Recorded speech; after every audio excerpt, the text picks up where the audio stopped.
El mal menor. Escoge para ti, o 3 años de hambre, o por 3 meses ser derrotado delante de tus enemigos con la espada de tus adversarios, o por 3 días la espada de Jehová, esto es, la peste en la tierra, y que el ángel de Jehová haga destrucción en todos los términos de Israel. Mira, pues, ¿qué responderé al que me ha enviado? Entonces David dijo a Gad: estoy en grande angustia, ruego que yo caiga en la mano de Jehová, porque sus misericordias son muchas en extremo, pero que no caiga en manos de hombres. Así Jehová envió una peste en Israel, y murieron de Israel 70.000 hombres. Primer libro de Crónicas 21 del 12 al 14. Tras caer en la tentación de Satanás tensando a todo Israel, Dios mandó un castigo a su pueblo, cosa que provocó el clamor de David. En este punto podríamos preguntarnos si su arrepentimiento era genuino o desencadenado por el hecho de que Dios hiriera a Israel, porque, mientras que al cronista Dios le inspiró a relatarlo de esta manera, lo relatado en el libro de Samuel omite el previo castigo, indicando directamente que a David le pesó en el corazón el haber pecado. Después que David tuvo censado al pueblo, le pesó en su corazón, y dijo David a Jehová: yo he pecado gravemente por haber hecho esto, mas ahora, oh Jehová, te ruego que quites el pecado de tu siervo, porque yo he hecho muy neciamente. Segundo libro de Samuel 24:10. Y en respuesta a la oración de David, Dios le envió palabra por medio de un profeta, a fin de que, en su arrepentimiento, asumiera la gravedad de su acto y su consecuencia. Es entonces cuando Dios, en una forma excepcional, presenta a David 3 opciones a escoger sobre cómo prefiere que le llegue el castigo de la transgresión. Y cómo el pecado tenía que ver con la confianza que David depositó en el número de guerreros habitantes del reino, aunque diferentes, la elección mostraba 3 consecuencias que afectarían sí o sí al censo. Cuando alguien nos da a escoger entre varias opciones, siempre vamos a elegir la mejor o, de entre las malas, el mal menor.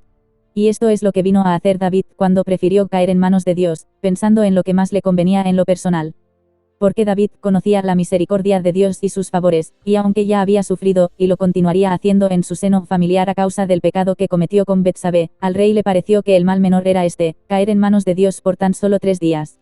La consecuencia fue devastadora, según indica el cronista: 70.000 fallecidos en 3 días. Se despiertan aquí varias preguntas. ¿Realmente era el mal menor, haber caído por 3 días en manos de Dios? El resultado del castigo habría sido diferente, en el caso de haber escogido los 3 años de hambruna o los 3 meses huyendo de sus enemigos.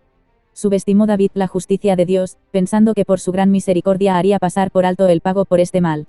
Los hombres, por naturaleza, y aunque de forma equivocada, buscamos siempre nuestro mal menor. Y así le pasó a Pedro, poniéndose en el lugar de Jesús y no entendiendo para nada la necesidad de ser llevado a muerte con gran sufrimiento, y resucitar al tercer día. Pues habiendo intentado convencer al Señor para que no lo hiciera, Jesús lo reprendió isofacto llamándole, incluso, Satanás, por el mal consejo que éste le dio. Seguidamente explicó, a los que le seguían, el verdadero sentido de la vida que trasciende de lo terrenal y pasajero hacia la verdadera y eterna vida en él.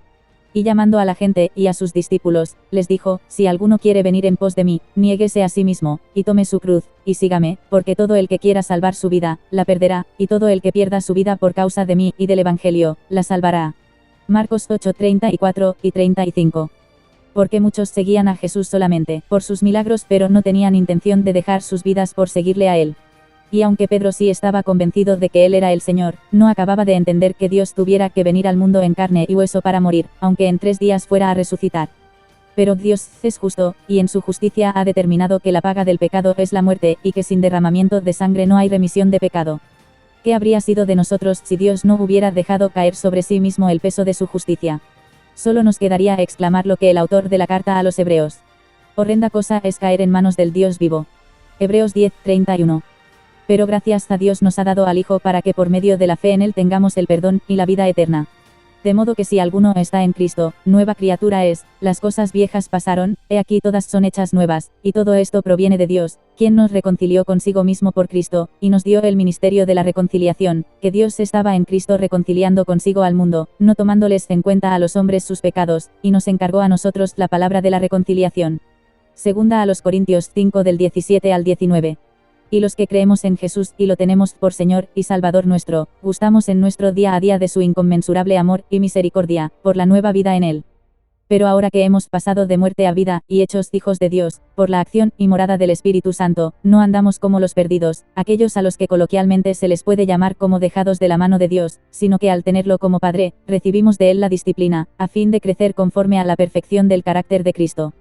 Porque al igual que un árbol que crece torcido cuando está maduro ya no se puede enderezar, por lo que es necesario corregir su tronco desde que aún es tallo, todo creyente debemos dejar que el Espíritu Santo nos enderece para no crecer torcidos, sino bien rectitos en su perfecta y santa voluntad.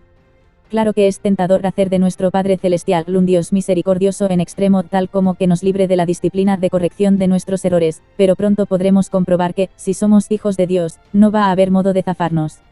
Todo sea para aprender, porque a todos nos gustaría aprender a las buenas, en mansedumbre y obediencia a Dios, pero hay que reconocer que son más las veces que nos toca escarmentar así como le pasó a David, y aunque muy dolorosas, estas son las enseñanzas que más nos forjan en el carácter de Cristo.